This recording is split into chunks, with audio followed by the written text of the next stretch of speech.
I talked to you when I first started this session earlier, and I said that what we're trying to do with these sessions is really twofold, is productivity and leadership. I don't think that I could have done better today with the two speakers we had. Those were excellent for productivity, excellent for leadership. Awesome job, you guys. I appreciate you. But what I'm realizing is, and what I get a tremendous amount of feedback on, and I've been doing this for years at this point, so I know what our wheelhouse is, and I know kind of what the blind spots are, because I get a lot of feedback, good, bad, and indifferent. The thing that I get a tremendous amount of feedback on the most, I would say, is the investment side of the business. Is saying like, hey, listen, like I love that you're doing productivity coaching, but I don't necessarily want to build my business. Like I want to build the entrepreneurial side of my business, the investment side of it.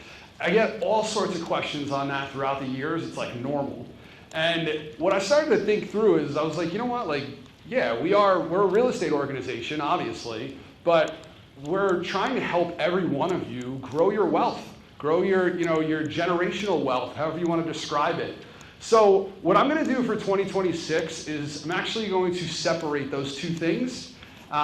We are going to continue to do Growth Mastermind, so that the staple of Growth Mastermind is still going to continue with the understanding that we're going to focus on those productivity and leadership kind of topics. And then I'm going to create another event that we're going to do monthly as well. And I understand that you might not be able to make it to all of them, but you come to what lights you up inside.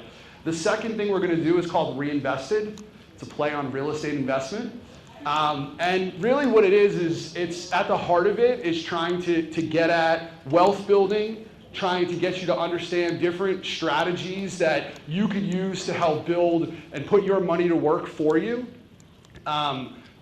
I do a lot of investment. That's something that I'm very passionate about. Anybody who's an agent in one of my offices, you've probably heard me talk about it. But what I always try to focus on is if you guys are out there and you're preaching to everybody that you know about buying real estate and all of that, I always felt like a hypocrite before I owned a house, before I owned an investment property. Because I felt like I'm telling everybody that you should be doing this and this is how they should be using their money, but I'm not doing it myself. And once I started to do that and I started to learn techniques and how to actually build wealth and I started to have passive income coming in, it changed my life. Like it just changed my life. I mean, with all due respect to Coldwell Banker, because I love what I do and I love my job, I love all of you, but like if God forbid, real estate didn't exist tomorrow, like I could pay my bills without working. And it's just it's not even an ego thing. It's like every person in here could do that. Every single person in here could do that. You just got to start.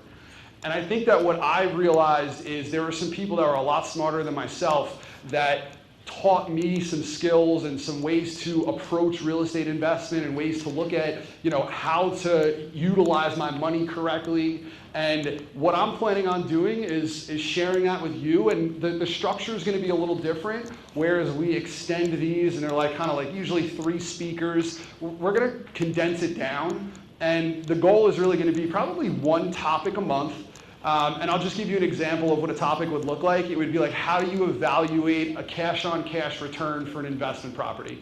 Like, how do you figure that out so you understand exactly how to do that, whether you're working with an investor or you're an investor yourself? And then what we're going to do is call it about an hour for those sessions. And then for the next piece of it is going to be really deal matching. Because every single person in here, you're working with either investors or you're an investor yourself potentially. So what we're going to do is start to say hey, who has deals that you want to speak about that are opportunities?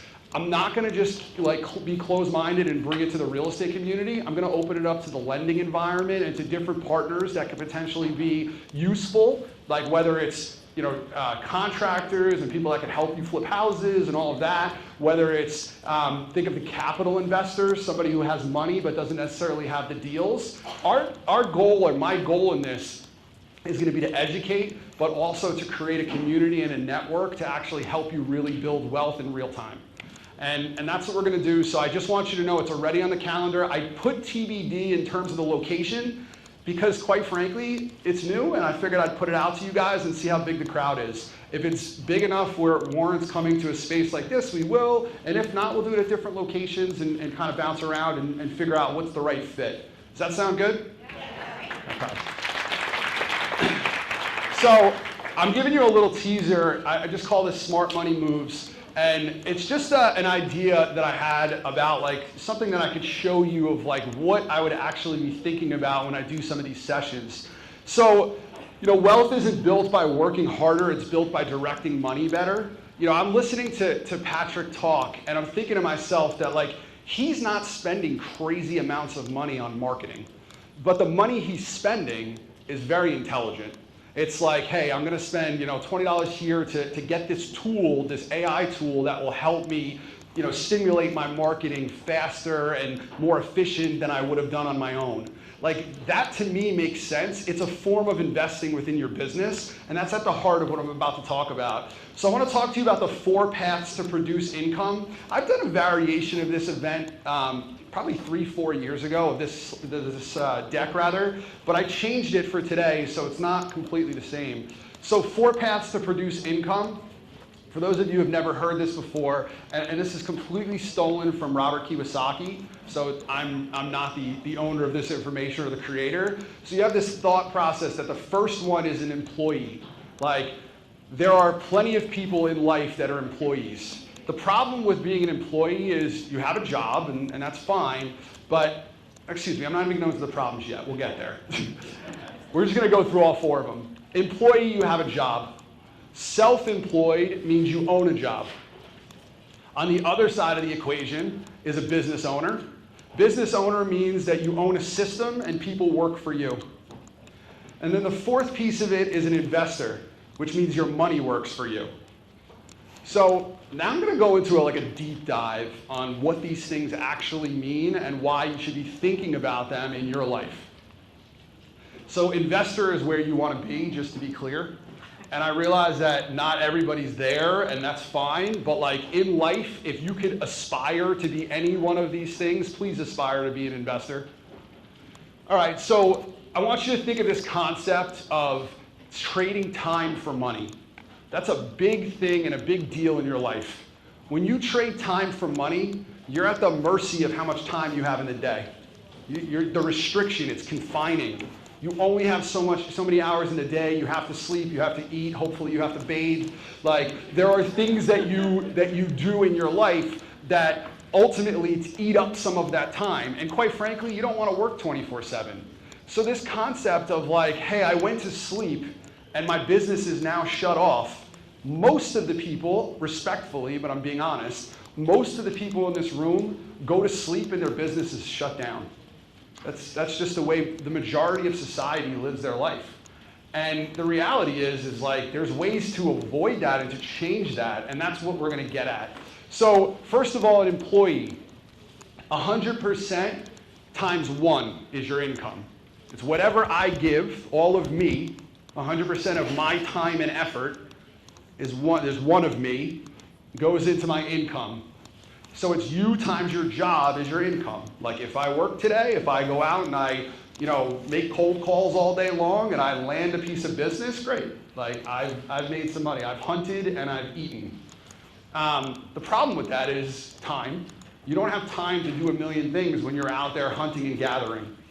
Like the second thing is you have no leverage. So again, it speaks to this thought process on time, 24 hours a day. I'm not leveraging anything more than that. Next thing is it's really hard work, and there's no security. And we're going to get to that security piece in a couple slides. So you're trading time for money when you're somebody's employee. And listen, there's nothing wrong. I'm an employee, is the truth of it. So I'm not knocking being an employee. But if you're an employee, then you got to figure out ways to also invest and also to tap into some of those other things. Maybe you take the capital that you have from being an employee and figure out those other pieces. I'm not trying to knock any of these things. I'm just trying to highlight what the problems are with them. So the next thing is self-employed. The problem with self-employed is you own a job, which is good. Hey, I own this job. This is what I do on a daily basis. Nobody's my boss, quote unquote. And a lot of people love the ego of that. They love that, I'm my own boss. I'm self-employed. I own my landscaping company, or I own my whatever company. That's great. The problem with being self-employed is it's stressful, super stressful. Because you're all right, I still have to do everything in order to make money. Like that's the way it works when you're self-employed. By the way, all of you guys are self-employed, just so you know. Hint, hint. You're all independent contractors. Some of you are not, actually. I take that back. There's some people in here that are not, and we're going to speak about that in a second. So the thing about, we got a couple employees, I agree. But there's people that are not employees, that are not self-employed, and we'll talk about that. So the thing about, every person in here knows this. You wake up every day, you start at zero. Like the year ends, you win all your awards, the year starts, you're at zero. Like that's part of the grind of being self-employed. And it's hard. It's a hard thing. It grinds people down. That's why the rate of businesses that go out of business, especially in real estate, is so high, because it's stressful. It's hard. Well, it's just there's no other way to say it. Very little leverage, no time, because keep in mind we're not getting to that next step here. This is just being self-employed. Time is still money. 97% of the population fall into the two categories that I just outlined.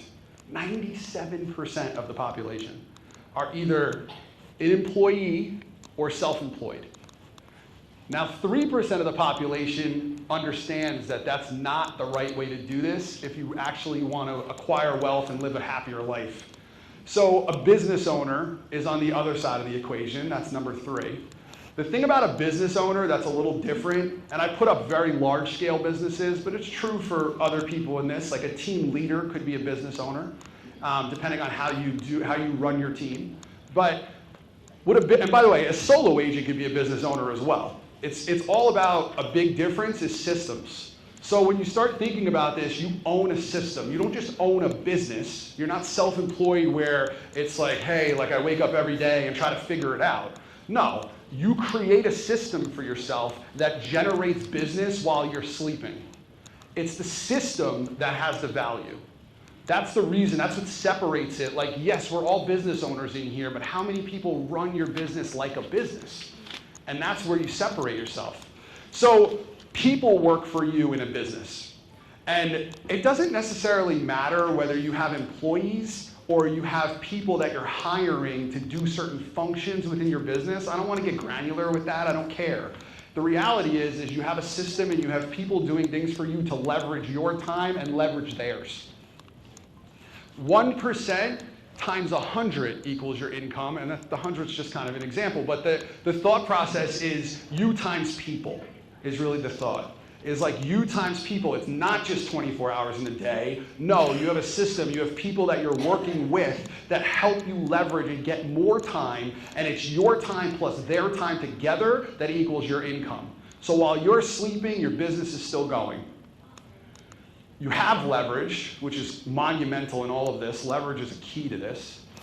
You have more spare time when you have systems, which allows you to figure out AI, which allows you to spend time on the beach with your children, which allows you to live a better life and try to figure out different investments and everything else. It's a big piece of this. If you don't have any systems, you've got a problem. You also have freedom. Like there's a freedom that comes attached to having systems because I know that if I do certain things and they're running behind the scenes, like I could be focused on other stuff, whatever that may be. And then lastly is people equals money. So the people that you have in your life, the people that you have around you, I'm not saying everybody is monetized, but there are people within your business that help you actually make more money. Then the last thing is an investor. And by the way, I'm not knocking a business owner. You guys should aspire to be business owners as well. But I believe an investor is where this is gold. This is where you want to be. I hope every single person in this room finds themselves in this category at some point in their life. So an investor, your money works for you. Think about the change that I've said. So first it's you work for your money. You're trading time for money. And then it's people help you gain your money. In this case, it's your money's working for you. There's no exchange of time. This has nothing to do with time. You don't even have to be involved in the equation depending on what you invest in. Third thing is your income is not dependent on your presence. That is, to me, is like where it's all at. Like if I could not be involved in something and have money coming back at me, life is good. No? Yeah? You have ultimate freedom. You have ultimate leverage. You have passive income coming in depending on what you invest in, which is obviously something you have to figure out. Your money generates money. That, to me, is at the heart of this. All right, so how do you get there? Like, here's where you are today. Where do you want to go? Like, I don't know about you, but I want to go to investing. Like, I want to be an investor. I want my money to generate money without me having to think about it. That is where I want to live. So first of all, you have to understand, this is like getting into a little bit of accounting here, but you have to understand how people in different classes utilize their money. And this is like generic, it's not, aimed at anybody in particular, but this is how the poor, this is the balance sheet of the poor. When you look up income and expenses, they have a job, they get a salary, their salary pays for their expenses, and then whatever's left over is left over. And usually not a lot's left over, unfortunately. So if you live that way, you are at the mercy of things happening to you. Shit is going to happen. It's life. We all deal with troubles and tribulations. So if you are somebody that is poor, and let's just say I'm going to go back to the analogy, the metaphor I gave before, the example, excuse me. If I am a landscaper and I work on a crew of landscapers and I break my leg, I'm out of business. I didn't do anything wrong. I could have tripped, slipped on ice. I did nothing wrong, but now I am no use to the person who owns the landscaping company because I have a broken leg. I can't do what they need me to do. So now I'm out of business, and as soon as I'm out of business, my expenses don't stop, but my income just stopped. So once my income stops and my expenses keep building up, that's how you get into debt, that's how you have bankruptcies, foreclosures, and all those things, because a good majority of the population lives in this world where like one thing, one tragedy, one issue that comes up, they're out of business. And some of it has nothing to do with tragedy. Some of it is just the ebbs and flows of the economy. If it's a bear market, and you have a situation where, for whatever reason, business is down and they have to start to decrease staff and employees, you could get dropped as an employee and you didn't do anything wrong. You could have been the best employee in the world, but now you don't have a job simply because the economy changed. You're at extreme risk. All of the liabilities, all of the risk is on you when you're in this situation. The next one is the middle class. This is where most people fall. You have income coming in from your job. You then go out and you go and get a mortgage, you get car loans, credit card debt, student loans, all of that. Those are liabilities. Even a house is a liability in this instance, which we're going to talk about. But you go out and do that, and then whatever's left over, you pay your expenses and you go out. But you're middle class, you own a home, and you think to yourself, well, I have this nest egg that I'm creating, and therefore it's all okay. And you're right. You have more insulation than you would if you didn't go out and get that, that mortgage necessarily. But the problem with the U.S. economy right now is people are taking on a lot of debt. That's the one issue that if you look at the troubles in the economy, it's the debt society that we live in. And what happens more often than not, and we all are, purveying this in some way, and it's not a bad thing necessarily, but we're all selling houses, and a lot of people buy houses above their necessary means. I have a family with whatever, one child, and I buy a 5-bedroom house. Do you need that 5-bedroom house? No, I want it. So there are a lot of people in our society that take on unnecessary debt beyond our means because, they're keeping up with the Joneses or what have you. And so when you look at that balance sheet, the problem with it is, the biggest issue is what happens if your job, again, your salary gets impacted in any way? Now you have more debts and liabilities and you can't pay your expenses, and there's a lot of risk there that occurs. The last is the rich. And this is a very simple thought process. The rich have assets, and the assets essentially are coming in as their income. And I realized some of you were like, great, how do I get from A to B? Like, well, the truth of it is like, if you're in this, I'm gonna go back for 1 second. If you're in the middle class, maybe the thought process is you should start buying assets before you take on liabilities. Because that's how you actually change the formula for yourself. Is I'm not gonna go out and buy that, $80,000 car. I'm gonna put an $80,000 down payment on a house.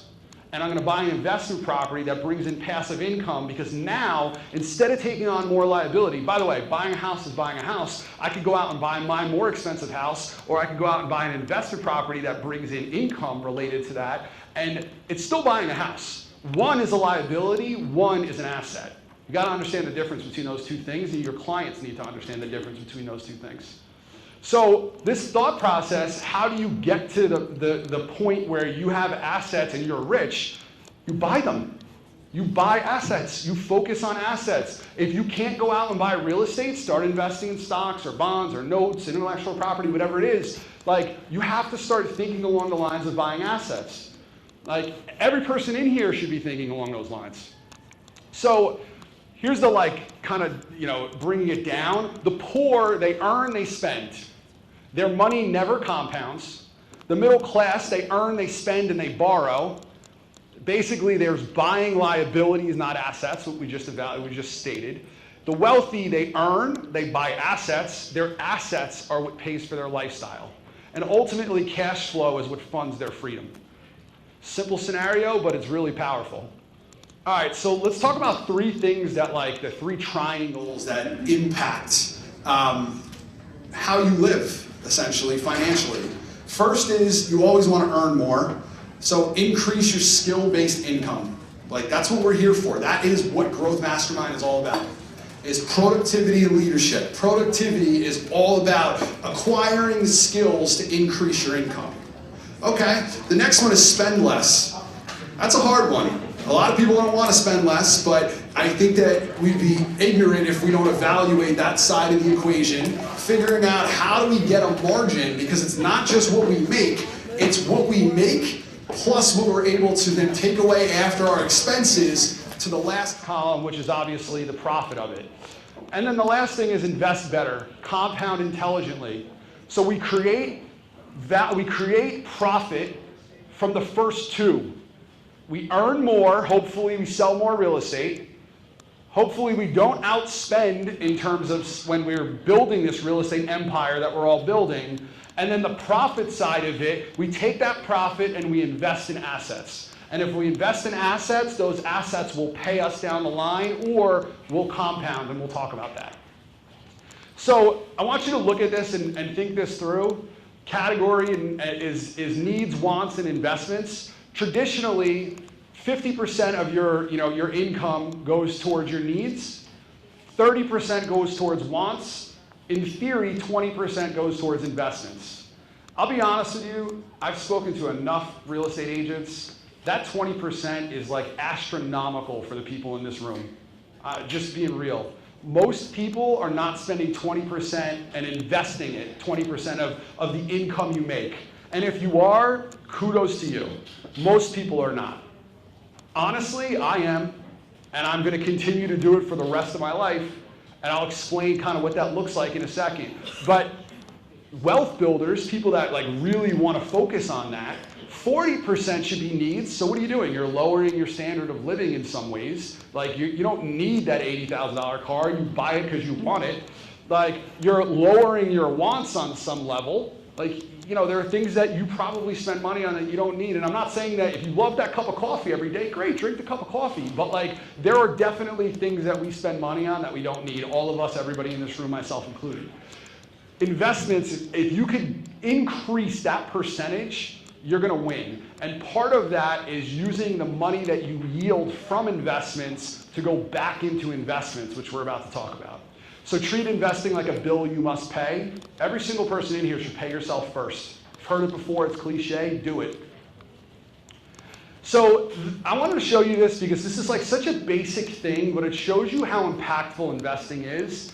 If you decided that I'm going to invest $500 a month into a stock, let's say, I'm going to give you the easiest way to think about this. The S&P 500, small cap index. It returns on average 10.7% annually. This is over the last 30, 40 years, so it's pretty consistent. Some years are going to be devastatingly bad. Some years are going to be amazingly awesome. But the reality is 10.7% is pretty predictable. So if you took $500 a month and it was automated, $6,000 a year, and you put it in, within 30 years, that's going to turn into $1 million. If you put nothing in, you get nothing. And the reality is some people in here may think to themselves, well, I don't have 30 years. Okay, well, you don't necessarily need to do this investment, but I'm just showing you compound interest works over time if you are consistent with it, if you consistently do what you're supposed to do from an investment strategy. So now I want to take it to a different angle, and it's called the velocity of money. How reinvestment speed accelerates growth. So what this really shows you is the bottom one, the yellow, is showing 5% annual return. The blue is showing you 10% annual return. The 15% is showing you, is green rather. The thought process is all right, well, what are you investing in? Can you get a better return? That's part of it. We all understand you want to invest in something with a better interest rate that, in terms of return. But what we don't think about is 10% with quarterly reinvestment. So now think about this, and this is where, I went from having no real estate owned to owning 60 plus properties in terms of rentals. How do I do that? I did that in 10 years, give or take. Is the velocity of money. It's I went out and bought one, and then I said, all right, now that I own one, how do I make it two? I'll tell you how. Every single dollar that I made from one got put into two. That's it. Pretty simple. I took my income, I added some income to it, and now I'm taking it and I'm saying okay, it's doubling, it's doubling, it's doubling. Once you get to the point where you have hundreds of thousands of dollars coming in, on a yearly basis, well, now you could buy properties cash if you wanted to buy properties cash. Or you could leverage it, put down 20% on different properties, and now you're buying more every year. It goes quick. It really goes quick. You just have to be smart about what you invest in, and you have to take the money that you earned and not go out and buy fancy shit. You have to go out. We still live in the same house. My wife wants to murder me, but we do. Only because we haven't been able to find what we want. But we still live in the same house that we have for 10 years. Now I have 4 daughters. It used to be 2 of us. Now it's 6 of us. And, it's a 4-bedroom house, but it's not what I would want to live in, if I'm being honest with you. And, the last few years, it's been because there's low inventory. We haven't been able to find what we're looking for. But before that, I was Chris, I know we could afford more, but I don't think we should. Let's just keep doubling down on investments. And I'm very happy that I did. And so is she, by the way, because it's worked. You have to basically push off some of those wants a little longer to start to acquire assets. And every person in here is disciplined enough to do it. You just got to do it. So let's now apply this back to your real estate business. So this thought process of 20% and getting it to 40%, I guarantee you that a lot of people in here aren't investing 10% of your income into your real estate business. And your real estate business is an investment. You're trying to invest and grow. You know how often I have conversations with people that are $300,000 producers, $400,000 producers, and I start talking to them and I'm great, what are you putting back into the business to scale? Because they're coming to me and saying I'm doing $400,000 in production, which is great, I'm happy about it, but the reality is I want to get to $1 million. How do I get to $1 million? And I'm all right, well, let's go through what you're spending money on, what you're doing in your business. And I have people that will literally look me in the face and be yeah, I'm not really spending that much. This is all me just working it. And I'm that's awesome. That's amazing that you've gotten to this point just working it, but you must want to die because you got to be burned out. And they're yes. And I always hear that. It's well, if you were anybody else in any other investment, you would invest a portion of your proceeds, your income, back into that investment vehicle and to try to grow it and scale it. Even though Patrick's talking about like doing that on, like little things here or there, what he also spoke about is he has an operations manager and different people on his team to help him scale. That's an investment. So I guarantee you he wouldn't have hired an operations manager if the operations manager didn't help him get to that next level of scale. That's how it works. How quickly can you get a return on your investment? The velocity of money. I think that I love farming, postcard farming and mailings. I think that that's great. Not just postcard, letters, all of it. It's amazing to do and it works, no question about it. But like when somebody comes to me and they're like, listen, I really got to scale my business and I got to do it quickly. And I have X number of dollars to spend, like how do I get to that next level? The first thing out of my mouth is not send some mailings. And it's not because they don't work. They work really well. They work amazingly well over time. But it's farming. It takes time to farm. You have to cultivate. Like cultivate over a year in certain cases, sometimes more. Like the velocity of money, if you're starving to death and you need to eat today, that's not the strategy. You got to find an investment that pays you today. So maybe you go out and you run classes and do buyer seminars, or you sit open houses and push people to that, or pay-per-click advertising, or whatever. Like you figure out something that has a faster velocity to it because that's what you need in your business at that point in time. Over time, as you scale, well, maybe you could be a little bit different or a little bit slower moving velocity, knowing that maybe it'll get you a better return. I thought this is good. I never saw this before, these stats. I know the chart is kind of ugly and clunky, but like it's worth looking at. So basically for people that have a net worth of $10,000, their liquid assets are very low. They don't have cash. Their primary residence is the majority, the bulk of where their wealth comes from, let's call it. But look at their vehicle.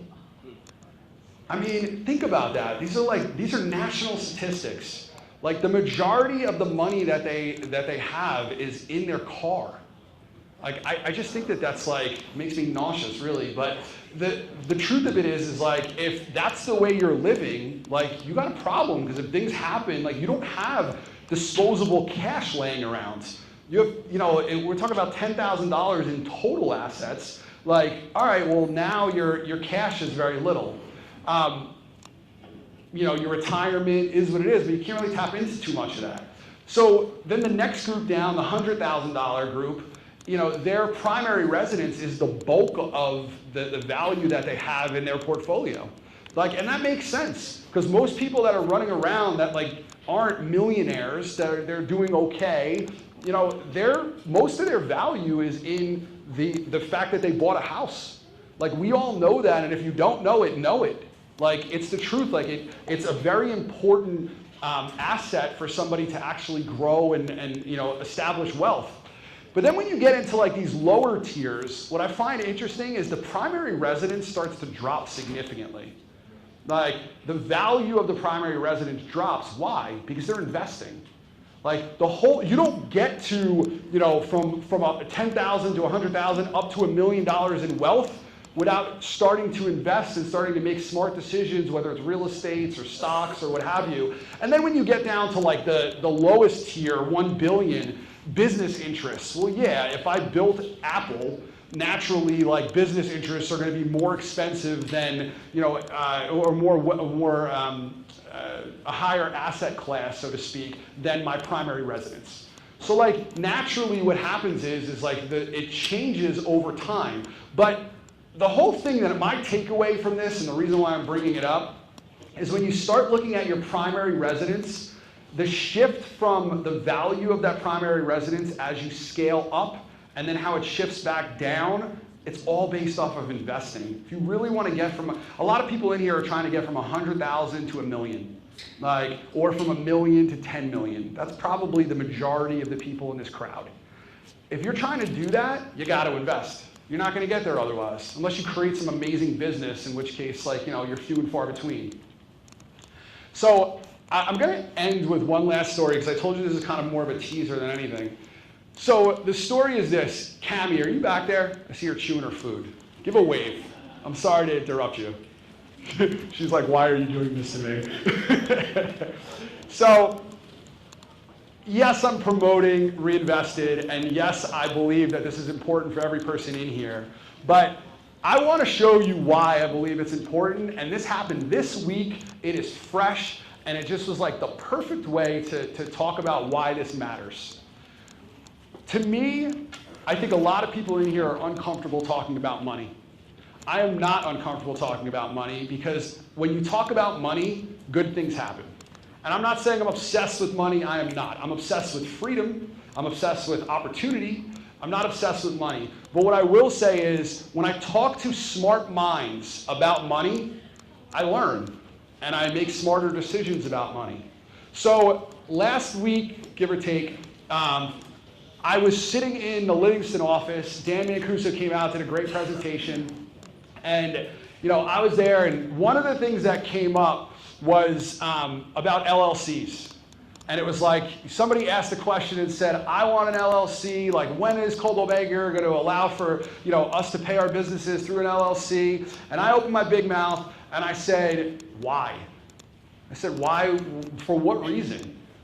And then we got into a little bit of a back and forth. But what I said was, and I'm being honest about this, I could say when I'm wrong.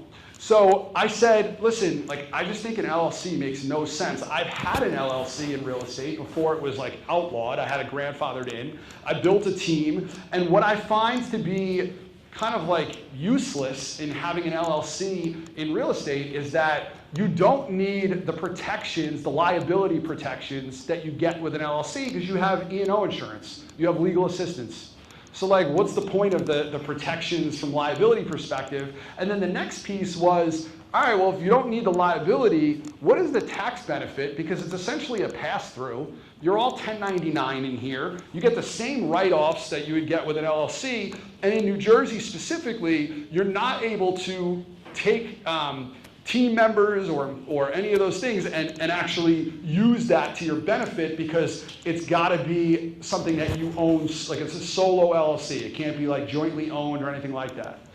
And I gave this whole little explanation, and I was right about everything I just said. All that's true. And then Cammie, in her very polite and diplomatic way, we were sitting in a conversation the other day, and she goes, she has a background in financial, planning, and she does that professionally. And so she's also an incredible realtor, so kudos to you. You're doing both, and it's amazing. But we're sitting there, and she said, what you said, there's one piece of it that I think that is missing. And I was like, oh yeah, what's that? And she was like, an S Corp. She goes, if that LLC is an S Corp, then you get benefits that you wouldn't otherwise get. And I was like, well, I don't know if you could do that. And we kind of got into a little bit of a debate back and forth. I see her nodding her head. And she said, she was like, well, this is what the benefits are. Here's the reasons that I would think about doing it and all this other stuff. And I left. Fast forward, we finished the conversation, we walked out. And I was like, that was interesting. But Cammie, because she's awesome, sent me an email. By the way, if you don't know her, this is who she is. And I would strongly recommend that if anybody has questions about all this, she has the degrees and she has the certificates to prove it. But the reality is she could also help you structure some of these things if you wanted to. So I'm giving you a shout out on purpose because the conversation didn't end there. She actually sent me an email. She sent it to Nick as well and broke it down for us. She went and did a little research to make sure she was saying everything the right way. And I wanted to show you this. She said, hi, Michael and Nick. I'm sorry that I'm putting you on blast here, but I think it's good. So she said, hi, Michael and Nick. Thank you for all of your support. I really appreciate your time. I need to correct myself. I should have said dividends instead of capital gain. She mentioned something about capital gain, and I said, I don't know if that is correct. And she corrected herself there, said, after all costs for the S Corp. Now, she broke down a summary that I thought was really well put together. She said, total 1099 income, let's say you make $200,000. With an S Corp, you could W-2 salary to yourself and spouses of $100,000. And then you could take distributions, dividends of $100,000. Major FICA payroll tax savings, so you get the savings on the payroll tax. You pay 15.3% self-employment tax only on W-2 salary, not the entire 1099 income, which saves you $15,000. Then you do a family payroll planning. You can pay a reasonable W-2 salary to your spouse or children for real services performed. Think admin work, marketing stuff along those lines. And then you could also do retirement and healthcare tax planning. With a W-2 salary, you can contribute to a solo 401k versus a 1099. You could also do a SEP IRA only. Set up a healthcare reimbursement arrangement, HRA, for your spouse and kids. Deduct employee-sponsored healthcare insurance. I'm licensed to set up SEP IRAs and solo 401ks. Let me know if anyone needs assistance. I'm just as enthusiastic about sharing tax deduction, tax deferred, and tax-free strategies as I am about real estate. Bravo. How cool is that? That's pretty awesome. And I was sitting there and like, I have to be honest with you, I made this comment like off the cuff. Wasn't even the speaker in the meeting. Dan was doing his thing. It was the end of the conversation, and that got brought up, and this is what came out of that. I don't know about you, but maybe people in here could probably structure their business a little differently. If you start thinking about this, talk to your accountant, talk to your financial planner, talk to Cami. Like, the reality is like you could go out and you could find resources for it. But when you start to think about things differently, you start to save money and accelerate your growth faster than you would otherwise. This is what we're going to do on a consistent basis every single month. Some of you might be bored to tears at these conversations, but you're not going to be bored when you're sitting on a beach collecting a check. And that's the honest truth. So I appreciate you guys and your time today. Reinvested is already on the calendar. We are going to, I put 2 of them in. I'm going to put more, but I was just kind of waiting to see what venue-wise. Sign up, but it's kind of dictate where we are. I really just want to wish you guys a very happy Thanksgiving. We've been getting into I'm not trying to take this into religion, but my kids and I, one of my kids has been acting like a knucklehead, and we were like, we're going to sit down and eat dinner every night, and we're going to be grateful for our family, and we're going to speak it out loud and all of that on a daily basis. And in like a week, it changed everything. And I bring that up because, like, you know, you guys are all meeting with your family. Don't talk politics and religion and all this other crazy stuff that gets people heated. Love on each other. Like, it's a great time of the year. I'm blessed to have all of you guys. I really do appreciate you coming to these. And I hope that you're just as grateful yourselves in your lives.